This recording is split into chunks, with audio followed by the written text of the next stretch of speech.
लगातार कहते हैं कि वो एक्सपर्टीज जारी नहीं हुई कोई इस बार। थैंक यू, जल्दी ही कोशिश है। लगातार कहते हैं कि वो एक्सपर्टीज जारी नहीं हुई कोई कि आज मंत्रिमंडल ने जो 33 एजेंडे आज रखे गए थे उनमें से 32 एजेंडे आज स्वीकृत किए गए हैं, एक एजेंडा डेफर किया गया है। और ये जो कार्य किए हैं इनमें सभी कार्यों में मंत्रिमंडल ने उसको मंजूरी दी है। सर, एक डिसीजन लेना था एक्साइज अधिकारी अश्विनी कुमार को, जो रिटायर करना था, जिनके खिलाफ भ्रष्टाचार के आरोप भी लगे थे। वो भी एजेंडा जो है वो कैबिनेट में रखा जाना था, उस पर भी कोई डिसीजन हुआ? हाँ, उसको डिसीजन हुआ है, उसको परमानेंट रिटायरमेंट के लिए भेजा है। बताई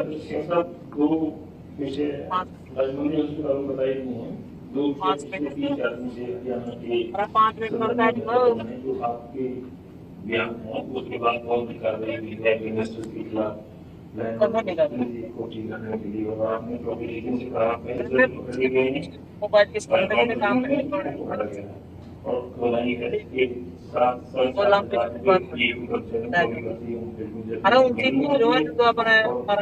दूसरी कर्मचारी भेजेंगे जिसके लिए सीखे भी खोला है, तो उसकी डेट वगैरह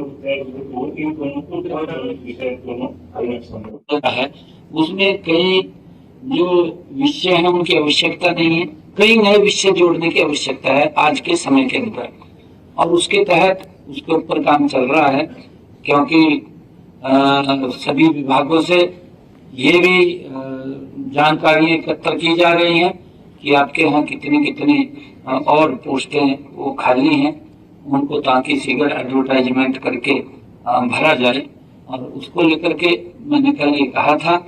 और 7500 नए और ग्रुप डी की जल्दी ही हम और ज्वाइनिंग कराएंगे। नहीं, देखिए, लॉ ऑर्डर को लेकर के हमने पहले भी कहा था कि हमारी सरकार हर व्यक्ति को सुरक्षा देना वो हमारी सरकार का दायित्व है, और उसको लेकर के हमारी पुलिस तत्परता से काम कर रही है।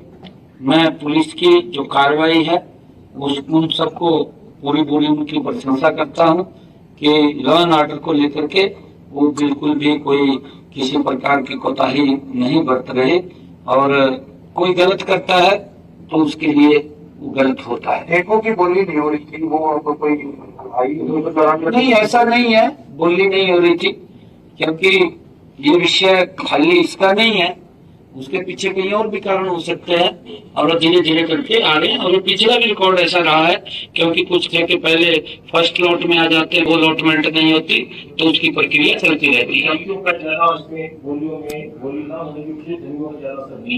नहीं, ऐसा नहीं मानते, उसमें अगर कोई इस प्रकार की बात करता है तो वो ऐसा उसका विषय नहीं है, परंतु उसके अंदर कई और भी कारण हो सकते हैं, और उन कारणों के कारणों लगातार चलते चल रहा है। भ्रष्टाचार पर आपकी सरकार सख्त है। एक पिछले दिनों पंचकुला के नगर निगम से 30 करोड़ के घोटाले का मामला सामने आया, तो आप पहले भी कार्रवाई करते रहे भ्रष्टाचार पर, तो इस पर कोई एक्शन लिया जाएगा? बिल्कुल जांच कराई जाएगी, अगर आपने कहा है, और जांच करा करके कार्रवाई होगी। ऐसा नहीं है, बिल्कुल जांच कराई जाएगी। 13,48,000 अभ्यर्थियों ने सीट के लिए रजिस्ट्रेशन किया, कुछ लगता था कि सरल पोर्टल समय से नहीं चला, ओटीपी पर भी नहीं आया, तो कभी वेबसाइट नहीं चली। इस वजह से जो बीसी बीएससी वर्ग के जो लोग हैं वो अभ्यर्थियों को अपना सर्टिफिकेट नहीं बना पाए। हाई कोर्ट में भी कुछ पहुंचे, उनका कहना है कि ये सरल पोर्टल चला करके कुछ और मौका जो है वो दिया जाए रजिस्ट्रेशन को लेकर के। इस पर क्या लगता है कि आपके मार्फत अभ्यर्थियों को कोई मैसेज आप देना चाहेंगे? नहीं, देखिए, मैं ये कहना चाहता हूँ, क्योंकि जब पिछला सीटी का पेपर हुआ था उसमें लगभग 11 लाख के करीब में रजिस्ट्रेशन था, और अब ये 13,48,000 रजिस्ट्रेशन हुआ है, जिसमें हमने देखा है कि हमारे बच्चों ने सर्व पोर्टल पे ही 3 लाख बच्चों ने बीसी बी और बीसीए के बच्चों ने अपना सर्टिफिकेट डाउनलोड करके अप्लाई किया है। 3 लाख ऐसी बच्चों ने सर पोर्टल से अपना सर्टिफिकेट डाउनलोड करके उन्होंने अप्लाई किया है।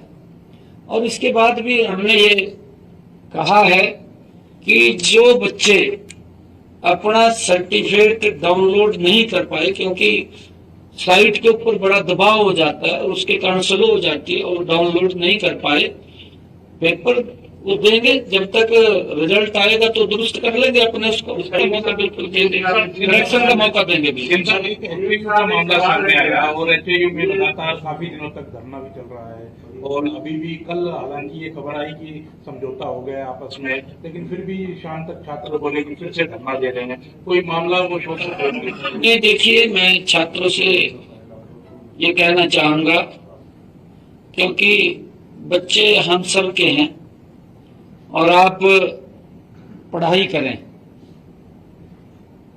इस राजनीतिक दलदल से ऊपर उठिए। जब आप पढ़ाई कर लेंगे तो राजनीति में आ जाइए, कोई विषय नहीं है। क्योंकि ये तो हम तो बोलते भी हैं कि जितना युवा राजनीति में आए अच्छा है, क्योंकि पढ़ाई का समय है उनका।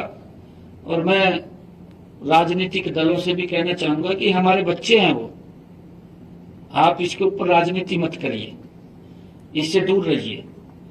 क्योंकि अगर बच्चों की कोई ग्रीवेंस थी, हमने उसको दुरुस्त किया है, उनकी सारी बातें मानी है।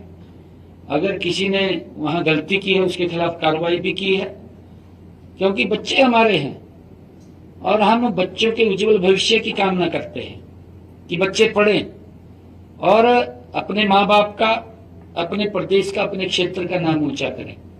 मैं ये अपील करना चाहूंगा। और जो राजनीतिक दल वहां जाकर के उकसाने का काम कर रहे हैं, वो उन बच्चों को जरूर राहत दें, मैं ये कहना चाहूंगा।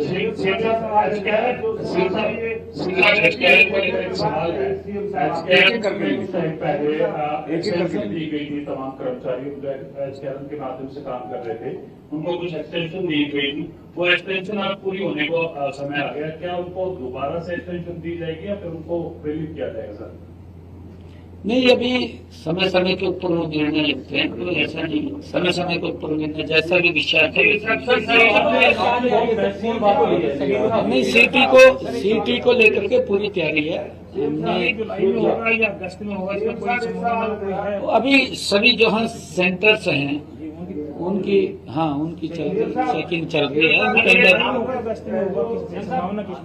नहीं, हमारी कोशिश है कि हम जल्दी ही उसको करा दें, हमारी जल्दी ही कोशिश है। अधिकारी लगातार कहते हैं कि वो एसओपी जारी नहीं हुई, कोई इस बार थैंक यू को करा दें, हमारी जल्दी ही कोशिश है। अधिकारी लगातार कहते हैं कि वो एसओपी जारी नहीं हुई, कोई इस बार थैंक यू।